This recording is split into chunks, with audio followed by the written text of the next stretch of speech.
최후의 만찬, 아이폰, 둘 중에 더 뭐가 위대한 성과죠? 아마 아이폰을 만든 스티브 잡스는 이런 말씀을 많이 하셨기 때문에 최후의 만찬을 그리고 있는 레오나르도 다빈치를 만난다면 애플을 내줄 수도 있다. 그런 관점에서 보면 최후의 만찬이 더 위대할 수도 있습니다. 그러나 잘 들여다보면 최후의 만찬과 아이폰 두 가지에는 모두 수학이 숨어 있습니다. 최후의 만찬이라는 그림이 여러 개가 있는 거 아세요? 그중에서 유독 다빈치의 최후의 만찬은 한 사람에게 포커스가 몰려있죠. 여기에는 사형계약의 기본 원리인 원금법과 소실점이 숨어 있습니다. 아이폰에는 황금비가 숨어 있고 좌표계약이 숨어 있죠. 결국 수학의 본질에 충실했던 사람만이 위대한 성과를 낸 것입니다. 인류의 역사 속에서 등장했던 압도적인 성과에는 수학적 사고가 반드시 들어있습니다. 적어도 배제된 적은 한 번도 없죠. 반갑습니다. 꼼교육 플러스 구독자 여러분. 저는 유튜브 수학 채널 메스프레소에서 로그라떼, 탄젠트 스무디를 제조하는 자칭 수학 바리스타 베티입니다. 인류 역사상 가장 위대한 과학책이자 수학책은 이건 반박불과 딱 두 권입니다. 하나가 유클리드 원론, 기원전 300년에 쓰여진 책이고요. 또 하나는 프린키피아입니다. 뉴턴이 지은 책이죠.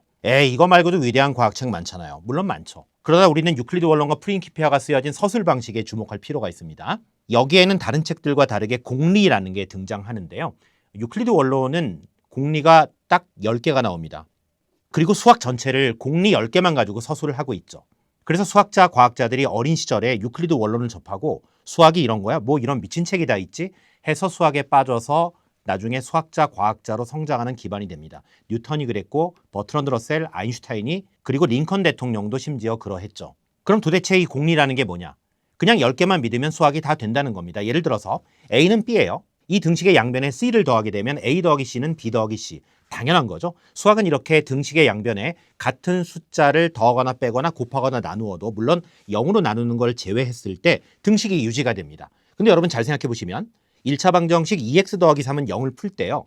양변에 마이너스 3을 더합니다. 2x는 마이너스 3, 양변에 2분의 1 곱하면 x는 마이너스 2분의 3이라는 답이 유클리드 원론에 있는 10개의 공리만 믿으면 굳이 1차 방정식, 2차 방정식 학원 다니면서 배우지 않아도 원론적으로는 다 된다는 얘기죠. 이게 얼마나 무시무시하냐면요. 예를 들어서 김연아 선수가 피겨 교과서를 썼어요. 책이 엄청 두꺼워. 근데 거기에 서론에 피겨는 딱 3개만 하면 돼. 주행할 때는 정면을 봐. 점프할 때 허리 펴? 회전할 때는 고개를 먼저 던져? 이랬다고 합시다. 참고로 저는 피겨의 피자도 모릅니다. 근데 거기에 등장하는 피겨의 기술들이 1000개야. 근데 그 1000개가 이 3가지만 지키면 다 돼. 그래서 이 3가지 원칙을 가지고 1000개의 동작을 따라했더니 나도 프로 피겨 선수가 되더라. 이러면 엄청난 거 아닙니까? 이런 식의 서술 방식이 공리적 서술 방법이에요. 근데 놀라운 건 뉴턴의 프린키피아도 공리라는 걸 제시하고 있습니다. 예를 들면 물체는 힘을 받으면 힘을 받은 만큼에 비례해서 움직인다라는 거. 속도의 변화가 생긴다는 거죠. 이걸 F는 ma라는 수식으로 나타낼 수 있습니다. 그래서 오늘날 뉴턴의 공리세계를 뉴턴의 역학법칙이라고 하는데요. 이 프린키피아에 대해서는 열어보기 전까지는 그냥 단순하게 과학책이 아닐까라는 기대를 가지고 열게 되는데 딱 열어보면 그냥 수학책이에요. 그냥 수학책, 기하학책입니다. 프린키피아에는 이런 내용이 나와 있죠. 지구는 수학적으로 따져보니까 타원궤도로 돌아야만 하던데 이게 프린키피아의 내용이에요. 그 이전의 책은 관찰을 해보니까 타원궤도로 돌던데라는 귀납적 사고였다면 뉴턴의 프린키피아는 수학적으로 타원궤도로 돌아야만 맞는 거야. 자연은 이걸 따라야 해! 라고 말하고 있습니다. 그래서 프린키피아가 나온 이후에 어떤 변화가 생겼을까요? 사람들은 더 이상 종교를 믿지 않죠. 자연은 수학과 과학의 법칙에 따라서 움직여야 하는구나. 그래서 종교사, 전쟁사, 예술사를 반으로 쪼개라. 이건 상당히 어려운 질문입니다만 수학사, 과학사를 반으로 쪼개라. 그러면 뉴턴 이전, 이후로 나누는 건 아주 명확합니다. 뉴턴 이후에 수학, 과학의 시대가 열렸기 때문에 오늘날 아이작 뉴턴이 가장 위대한 수학자, 과학자로 평가받는 이유는 이 프린키피아에 있는 것이죠. 수학을 못하는 친구들의 특징이 있어요. 질문이 후집니다. 만약에 수학을 정말 못하는 중1 학생이고 1차 방정식 2x 더하기 3은 0을 풀어라를 질문한다고 칩시다. 저에게 딱 가져와서 몰라요, 풀어주세요 라고 했다고 칩시다. 저는 이 친구에게 책을 덮고 방금 문제가 뭐였지라고 역질문을 합니다. 전혀 기억하지 못합니다. 1차 방정식 x, 셋 중에 아무것도 나오지 않아요.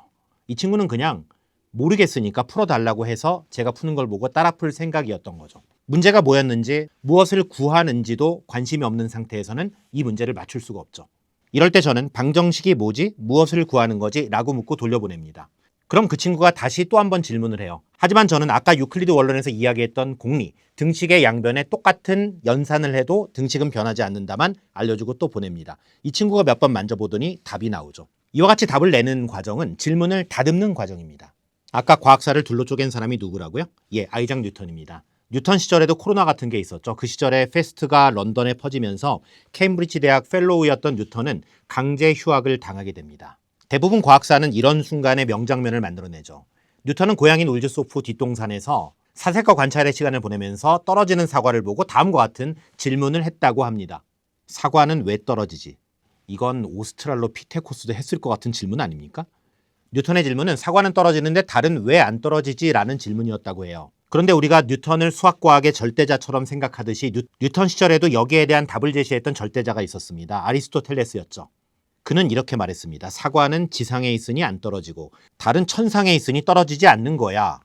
뉴턴의 질문이 계속됩니다. 어디까지가 지상이고 어디까지가 천상이지? 지상과 천상의 기준을 공기, 빛 이런 걸로 한다면 공기라는 게 지구에서 멀어지다가 어느 순간 딱 없어지나요?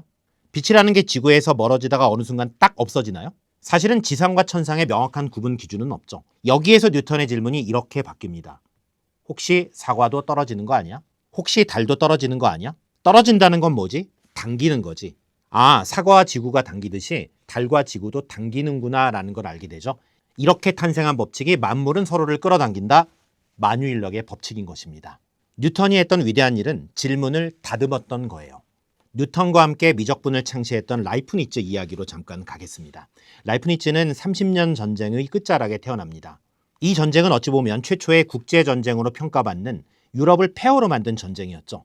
태어나 보니 나라가 유럽 전체가 엉망이 되어 있는 겁니다. 이때 소년 라이프니츠는 나란 말씀이 서로 달라 싸우고들 있으니 세계를 통합할 알파벳을 만들 거야. 이런 후민정음 서문 같은 기특한 생각을 하게 됩니다. 성인이 된 라이프니츠는 다방면에 엄청난 업적을 남기게 됩니다.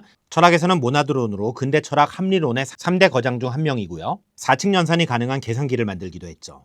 또한 수학사의 가장 위대한 업적 중 하나인 미적분을 만들었기 때문에 그의 명성이 유럽 전체에 퍼지게 되고요. 라이프니츠는 하노버의 도서관장, 베를린 학술원장으로 명성을 날리게 됩니다.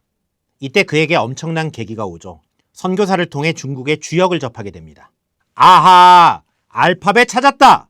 주역의 괴란 긴 막대 하나와 짧은 막대기 2개로 정보의 단위를 만드는 것이었죠. 라이프니츠는 주역의 괴를 접하는 순간 0과 1 두 숫자의 조합으로 정보를 만들어 나가는 이진법을 생각하게 됩니다. 그리고 시간은 300년쯤 지나 1969년 우리 인류는 달에 우주선을 보내게 되죠. 그런데 진짜 놀라운 건 우주선이 지구로 귀환하기 전에 달 사진을 보냈다는 겁니다. 어떻게 보냈을까요? 당시 아폴로 11호에는 최초의 우주인으로 불리는 암스트롱도 타고 있었지만 수학 천재 버드 올드린이 타고 있었어요. 그들은 달 착륙 사진을 작은 픽셀로 쪼갠 다음에 한 픽셀마다 256개의 컬러를 지정합니다. 왜 256일까요? 2의 8제곱이 256입니다. 8개의 칸을 만들어서요. 한 칸을 0 또는 1을 배치하는 겁니다. 그래서 전부 다 1이 쭉 들어가면 퓨어 화이트, 전부 다 0이 쫙 깔리면 퓨어 블랙. 이렇게 256개의 컬러를 각 셀마다 지구로 전파로 쏴주는 거죠. 그리고 지구에서는 그 전파를 받아서 다시 색깔로 번역을 해서 사진을 완성했던 것이죠. 이렇게 라이프니츠가 있었기 때문에 이진법이 탄생을 했고 디지털이라는 개념이 생기면서 자료를 사실상 수학으로 전송하게 될 수 있었던 것이죠.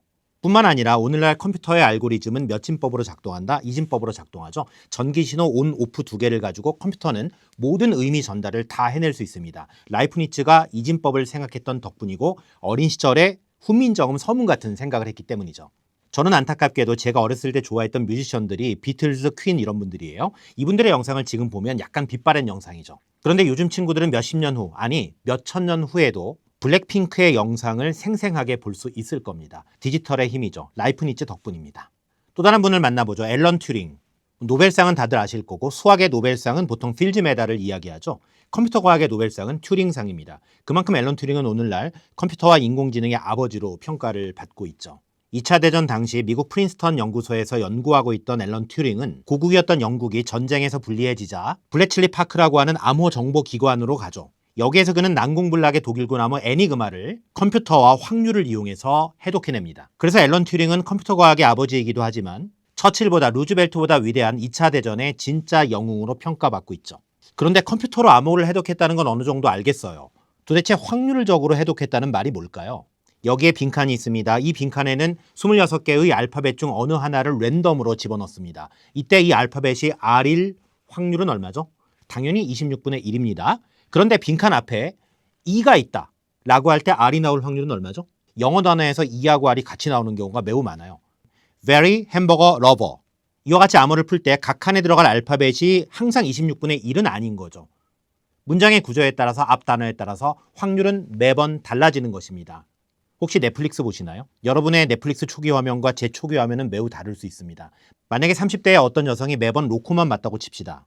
이분의 넷플릭스 초기 화면에 서울의 봄이 떠 있을 확률은 많이 없죠. 이는 자율주행이 매 순간 그때그때에 따라서 도로 위의 확률을 바꾸는 것과 똑같습니다. 넷플릭스에서는 이걸 추천 알고리즘이라고 하죠. 넷플릭스가 OTT에 제왕이 된 핵심은요. 창업자인 리드 헤이스팅스가 수학 전공자거든요. 이분이 처음에는 비디오 가게 DVD 대여점으로 출발을 합니다. 자기가 비디오를 빌리고 까먹고 반납을 안 하다 보니까 자꾸 연체료가 쌓여서 자기 자신한테 빡쳤던 거죠. 그래서 이 대여점의 정책은 연체료를 안 받는 정책이었습니다. 대신에 고객은 개인정보와 DVD를 반납할 때 평점을 제출을 해야만 했죠. 이 데이터들을 통계적으로 분석을 해서 작은 대여점이었던 넷플릭스는 고객들에게 DVD를 추천해주기 시작하죠. 이게 진화하여 추천 알고리즘이 되었다는 사실. 이 정도면 왜 수학이 중요한지 아시겠죠? 모든 사람이 수능 30번을 풀고 리만 가설에 도전해야 되는 건 전혀 아닙니다. 하지만 분명한 건 경험적 세계 안에서 살아가는 사람과 수학적 사고관을 가지고 선험적인 능력을 가진 사람은 인생의 성과가 다를 수밖에 없죠. 그런 관점에서 저는 수학과학의 역사를 아는 게 무엇보다 중요하다고 생각을 합니다. 수학을 잘하기 위해서 수학자들이 어떤 삶을 살았는가를 아는 것도 중요하지만 그들이 어떤 사고를 했고 어떤 식으로 생각해서 문제를 해결했는가, 아까 뉴턴처럼 이런 것들을 이해하는 것은 우리가 앞으로 수학을 잘하고 수학을 일상에서 유용하게 사용하는 데 큰 도움이 될 것입니다.